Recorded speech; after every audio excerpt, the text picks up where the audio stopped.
Hey y'all, it's Tammy with Colored Valley Cooks. Today we are making cheese straws. Boy, I remember my mama making lots of cheese straws, and these are out of our White Lily cookbook and they are delicious.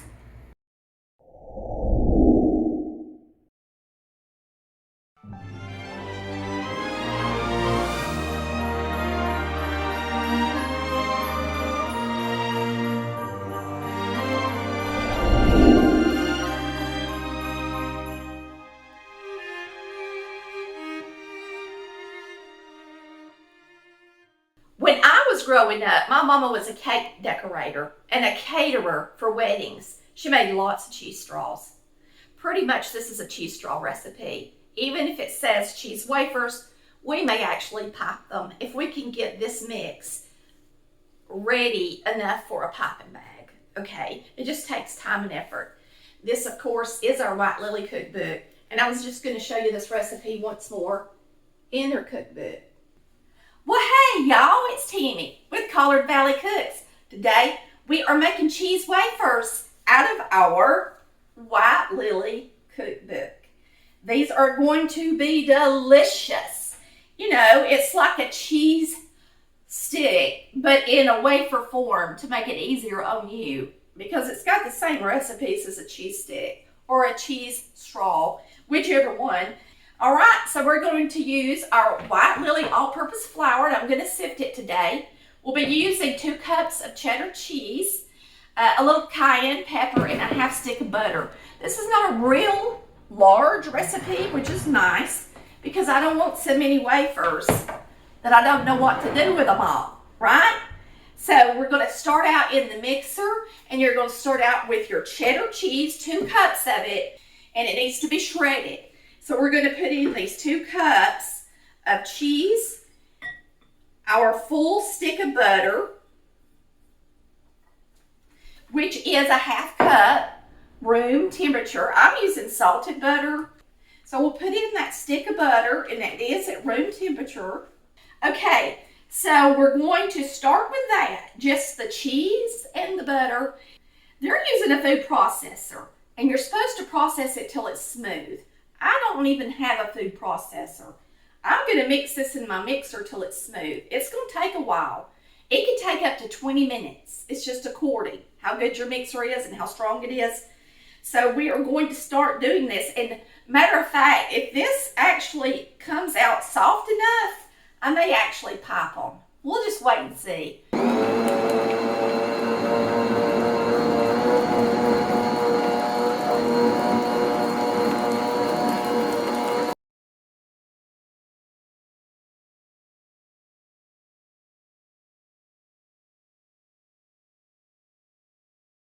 Whew, that about wore out my mixer. It took a good 10 minutes at the highest speed to get it nice and fluffy. Your goal is to watch it until you really don't see pieces of cheese anymore. And so it takes a while. If you have a food processor, you can use it. If you have a mixer, remember, it's going to be heating up pretty good. So I hope you have a good one. All right? Now, what we're going to do is we are going to sift our flour, and it is 1.5 cups of all-purpose flour. Whenever you make cookies or crackers or pie crust, that's when I use my all-purpose. Otherwise, I use self-rising for almost everything else, even breading my vegetables and things. It gives it a good crunch and a good texture. But when you're making cookies and crackers, you don't want that same texture, so you need to use an all-purpose flour. This is 1.5 cups, and we're going to sift this right quick. Now, I'm not going to put my spices in my sifter because I use the sifter for powdered sugar. I use it for making my gravies and all that, and I don't want any spices in my sifter.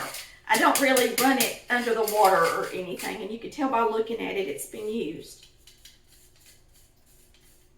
All right, there's our flour. Now I am going to go ahead and take a couple of teaspoons of this ranch seasoning mix. And remember, if you want to, all you have to do, if you use the salted butter, if you want to use the cayenne pepper, is just put in the cayenne pepper because the salt's already in here in the cheese and the butter. This is going to add a little extra salt though. So we're going to put in, I'm just going to use the 2 teaspoons. So I won't be using the cayenne, but you can, of course. Now I'm going to bring y'all up closer and we are going to whisk this together and get it in the mixer and blend it until it's nice and creamy. So really quick, I'm just going to whisk in that seasoning. And then we're going to get it in here and mix this into our crackers.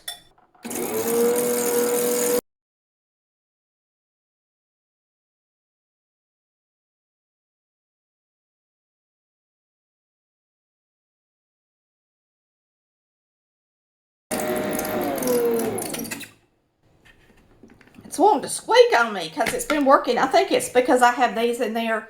This keeps the batter scraped off the sides, and they kind of make it a little bit noisy. All right, so we're going to take this out of our bowl and get it. I think I'm going to be able to take it through a pastry bag myself. We're going to see. Now, I'm going to be honest with you. I don't know for sure if I'm going to be strong enough to pipe this. So all I can do is try. So I've got in a large tip. You need a large open end tip so that you can try to do it, because it's you got to be pretty strong to get a batter this thick through a piping tip. And I may not be able to do it. I'm only going to put in that much and we're going to see if it's possible. And if it's possible, we're going to make our crackers like this. I think I can do it. All right. So we are going to go ahead and make these into straws since I can pipe it. This is a Wilton 1M tip, and I'm going to show you the difference in the two and how they look once they're piped. It's Christmas, and it's nice to have a reminder of Mama at Christmas time, and making these will help me think of my mom. Now I have 2 different kinds of tips, and I guess I don't want it to curl up. I guess I could pipe with 2 different tips and you can see the difference in how they look.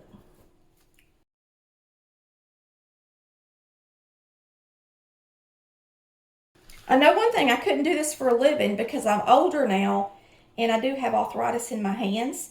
When you're young, Lord, you can do this all day long. Don't realize how much your body and things change until you get a little older. And it does make a difference. You can put them pretty close together because they're not going to spread out. You can even make some round if you're doing this.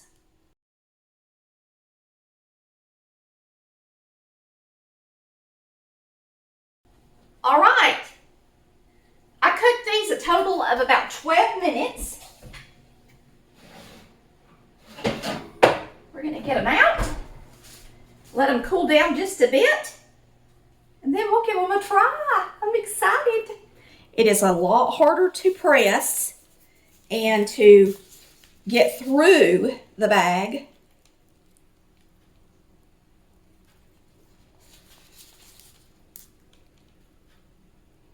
You really got to squeeze it hard to get it through here. I kind of like the little round crackers, so we're going to do more of those. I think they're cute. And they'll be even prettier with this tip. They'll be like little rosettes, cheese rosettes. Let me get a little closer to y'all so that you can see me pipe these up close. They're super cute.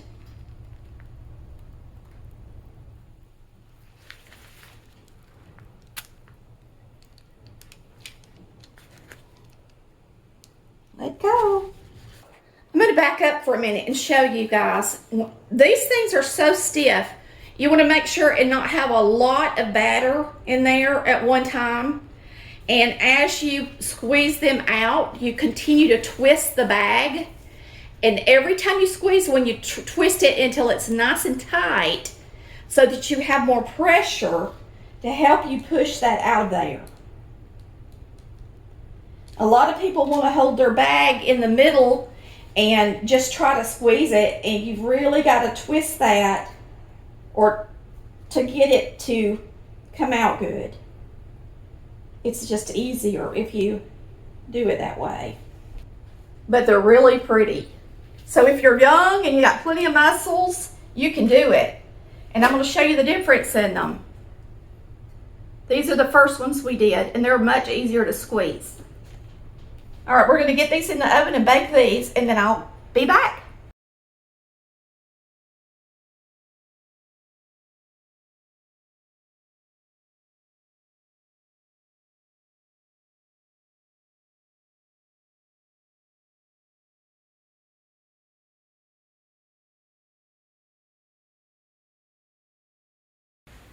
All right, these turned out really pretty. You can really tell the difference in the way they look by what tip I used. I personally like the one with the larger curly things, whatever you call them. But they are a lot harder to squeeze, so remember that. So it's just up to you and what you can do. And you don't have to pipe these. You can cut them out. I would personally roll these out and cut them out with like a pizza cutter or something into the shapes you want to. You could even use a tiny cookie cutter and make them into stars or bells or something like that and make little crackers out of them. They're really crunchy and airy and delicious. I think you're going to love these, and your family will love them on the snack table. For sure. All right, we thank you so much for watching Collard Valley Cooks, where we cook like Mama did.